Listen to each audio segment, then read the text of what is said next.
Bonjour à tous.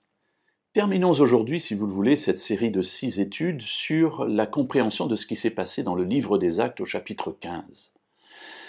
Tout ça pourquoi? Toutes ces discussions vives, parfois violentes, pourquoi?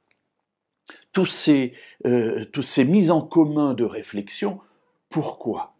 On pourrait penser qu'il ne s'agit que du règlement d'une question théologique. Alors oui, bien sûr, il a fallu répondre aux questions qui étaient posées. Comment est-on sauvé? Est-ce que nous ne sommes sauvés que parce que nous croyons en Dieu et en l'efficacité de ce qu'il a proposé par le Messie, par Jésus? Ou est-ce que pour être sauvé, il faut être circoncis et observer toute la loi de Moïse, cela non seulement pour les Juifs, mais aussi pour les croyants d'origine païenne? Alors, la communauté tout ensemble a tranché. Le salut s'obtient par la foi, et on ne va imposer, dira Jacques, à la communauté des païens que le fait de s'abstenir des viandes sacrifiées aux idoles, de s'abstenir du sang des animaux étouffés et de l'inconduite entre les croyants. Voilà, pour le reste, on est sauvé par la foi. Mais ça ne s'arrête pas là, mes amis, parce que la communauté des croyants n'est pas là pour trancher des questions théologiques. Ça n'est pas son but. Le but, qui aurait pu être oublié, noyé dans les discussions, c'est ce qui est rapporté dans le dernier verset de ce chapitre 15, au verset donc 35. Ils sont donc repartis, Paul et Barnabas et la délégation, jusqu'à Antioche, et puis de là, eh bien, ils s'en vont dans d'autres communautés, et voilà comment ce chapitre 15 se termine.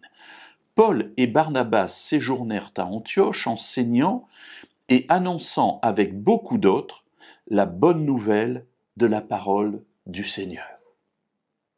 Voilà le risque que courait la communauté. C'est de se noyer dans des discussions théologiques et d'oublier l'essence même de l'Église, de la communauté des croyants, c'est-à-dire l'annonce de la parole. Et c'est ce qui est rapporté ici, et c'est ce qui est important dans ce passage. C'est que, bien sûr, il faut passer du temps pour définir les options théologiques, et savoir comment on est sauvé est une option importante à comprendre, évidemment. Mais cela ne doit pas nous détourner de l'objectif de la communauté des croyants, c'est annoncer la bonne nouvelle du salut en Jésus. Et une fois que la question a été réglée à Jérusalem, eh bien Paul et Barnabas, ainsi que ceux qui sont repartis ensuite, vont annoncer et enseigner, et le verset ajoute « avec beaucoup d'autres ». L'enseignement n'est pas réservé qu'aux deux responsables, mais à tous ceux qui ont compris ce message. Il revient la responsabilité d'entrer dans la mission de la communauté, c'est-à-dire d'annoncer la bonne nouvelle de la parole du Seigneur. Alors voilà, mes amis, en quelques études, tout ce processus qui a été déroulé, tout cela pourquoi?